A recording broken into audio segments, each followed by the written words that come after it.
Alors, dans cette vidéo, on va apprendre à faire le lien entre un nombre complexe et un point du plan. Et l'intérêt, c'est que quand on aura des exercices de géométrie avec des points, au lieu de travailler sur les points, on travaillera sur les nombres complexes. Et on verra que ça sera très pratique. Mais avant ça, il faut faire le lien entre un nombre complexe et un point. Alors, vous savez qu'un nombre complexe Z, il peut s'écrire sous forme algébrique A plus IB, où A c'est un nombre réel et B est également un nombre réel. Donc un nombre complexe qui est très important de comprendre, c'est qu'il a deux parties, une partie réelle et une partie imaginaire. Et par ailleurs, vous savez qu'un point du plan M, ça a également deux parties, l'abscisse et l'ordonnée. Eh bien, il est naturellement que la partie réelle d'un nombre complexe, on l'associe à l'abscisse, et que la partie imaginaire, on l'associe naturellement à l'ordonnée. Et voilà le lien qu'on va faire entre un nombre complexe et un point. Quand on aura un nombre complexe de la forme A plus IB, on va lui associer le point M, tout naturellement, de coordonnées A et B. Et donc, écrivons le lien qu'on va faire si on a un nombre complexe Z qui est égal à A plus IB, A et B étant réels, on va lui associer à ce nombre complexe le point M de coordonnées A et B. C'est-à-dire que A, c'est la partie réelle du nombre complexe Z et B correspond à la partie imaginaire du nombre complexe Z. Et réciproquement, quand on aura un point M de coordonnées A et B, on va lui associer le complexe Z qui est égal à A plus IB. Donc ça marche dans les deux sens. Et ce nombre complexe Z qui est égal à A plus IB, on dit que c'est la fixe du point M de coordonnées AB. Donc Z est la fixe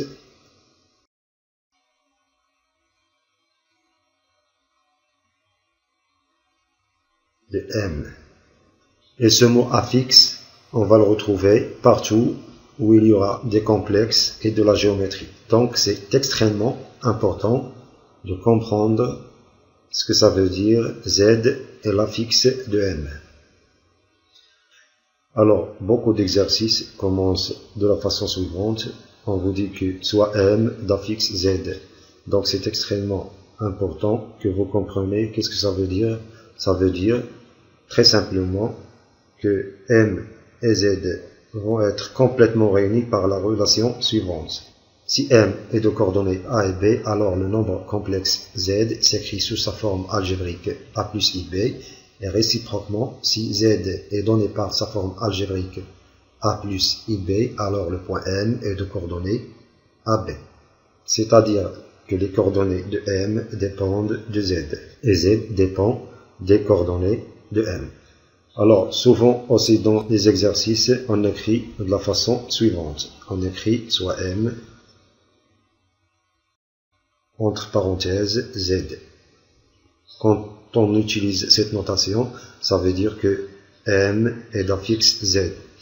Et j'insiste encore, ça veut dire quoi? Ça veut dire que les coordonnées de M dépendent de Z, et ça veut dire que Z dépend des coordonnées de M. Alors maintenant qu'on a appris à faire le lien entre un nombre complexe et les points, on va passer à l'application. Alors, on a représenté ici un repère OUV.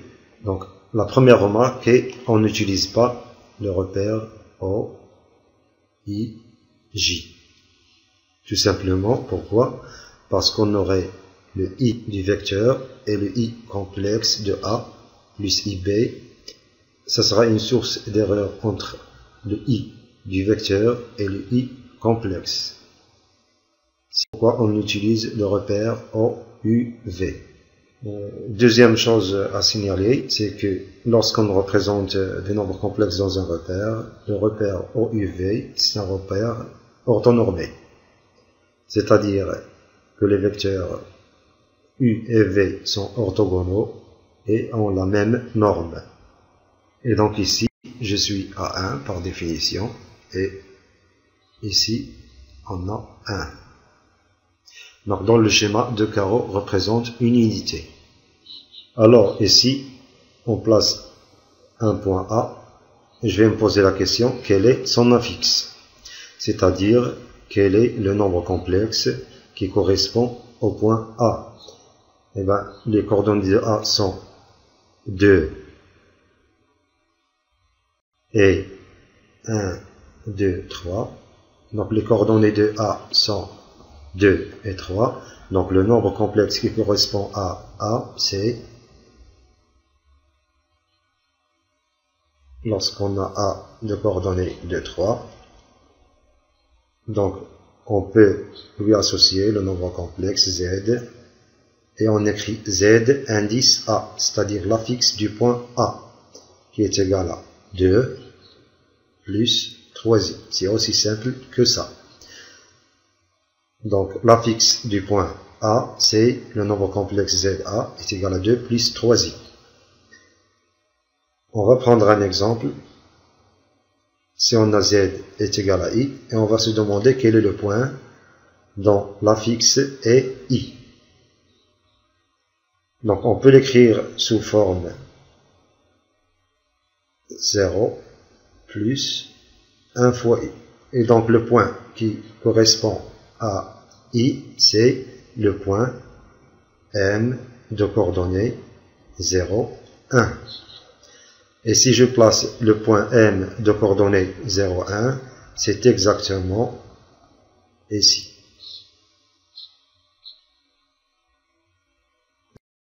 C'est important de retenir que le nombre complexe I, son point qui lui correspond, c'est le point M qui est ici. Donc si je donne un nombre complexe qui est réel, par exemple Z est égal à par exemple A, ça s'écrit encore A plus 0 I. Donc quel est le point qui correspond à ce nombre complexe? Eh bien c'est un point de coordonnées A et 0.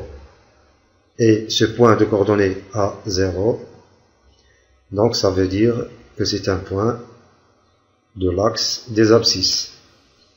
Et donc ce qu'il faut retenir, c'est que si un nombre complexe est réel, eh bien le point qui va lui correspondre, c'est un point de l'axe des abscisses. Et c'est pour ça que l'axe des abscisses, on l'appelle aussi l'axe des réels. L'axe des réels. De la même façon, cette fois-ci, si on donne un nombre complexe Z qui est imaginaire pur, c'est-à-dire qui s'écrit sous la forme IB, avec B réel. Donc on peut l'écrire aussi comme 0 plus IB.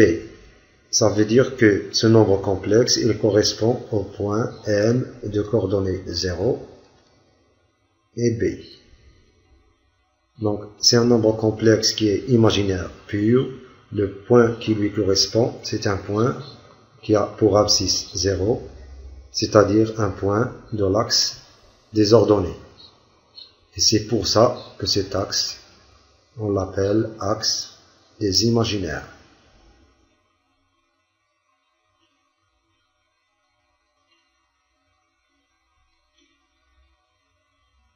Pur.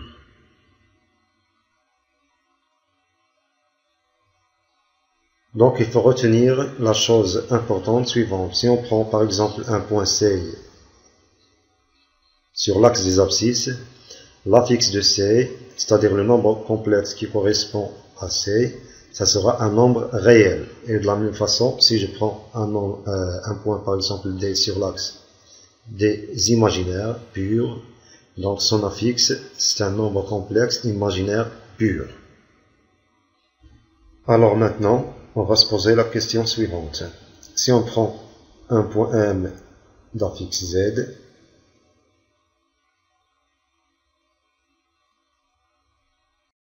on va considérer le point M' d'affixe Z bar, le conjugué de Z. C'est-à-dire M' a pour affixe le conjugué de Z. La question est, où est-ce que va être M' si on connaît l'emplacement de M. Donc on va prendre un point M, par exemple 1, 2, 1, 2, 3. Si on place par exemple M ici, et la question est, où est-ce que M' d'affixe Z bar, le conjugué de Z. Donc, c'est simple, Z est toujours un nombre complexe, donc on peut l'écrire sous sa forme algébrique A plus IB. Donc le point M qui le correspond a pour coordonnées A et B.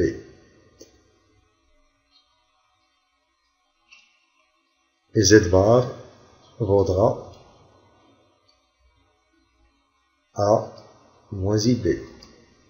Et donc le point M' d'affixe Z bar a pour coordonnées A et moins B. Ça veut dire que les points M et M' ont même abscisse et ont des ordonnées opposées. Donc M' a la même abscisse que M, donc voilà l'abscisse de M. Donc M' sera sur cette droite et d'ordonnée opposée à l'ordonnée de M. Donc son ordonnée, puisque l'ordonnée M c'est 3, donc l'ordonnée de M' c'est moins 3. Voilà M'. Donc il faut retenir que si vous avez deux nombres complexes qui sont conjugués, les points qui leur correspondent sont symétriques par rapport à l'axe des abscisses. Et ça c'est extrêmement important. Donc si deux nombres complexes sont conjugués, les points qui auront pour affixe Z et Z bar seront symétriques par rapport à l'axe des abscisses, c'est-à-dire l'axe des réels. Et réciproquement, si on a deux points M et M' qui sont symétriques par rapport à l'axe des abscisses, ça veut dire que l'affixe du point M et l'affixe du point M' sont conjugués. Alors maintenant, on va considérer le point M seconde d'affixe moins Z. Et la question est, où est-ce que se situe le point M seconde si je connais le point M? Eh bien, moins Z, si je connais Z, qui vaut A plus IB, moins Z, ce sera moins A, moins IB. C'est-à-dire qu'on multiplie tout par moins 1. Et donc, le point M seconde, qui correspond à moins Z, ses coordonnées sont moins A et moins B. Donc, si on prend M d'abscisse 2, ici dans l'exemple, donc M seconde, ça sera d'abscisse moins 2. Et puisque l'ordonnée de M c'est 3, donc l'ordonnée de M seconde c'est moins 3. Donc le point M seconde se situe ici. Le point M seconde d'affixe moins Z. Donc, si M seconde est d'affixe moins Z et M d'affixe Z, alors M seconde et M sont symétriques par rapport à O. Réciproquement, si on a deux points qui sont symétriques par rapport à O, alors leurs affixes sont opposés.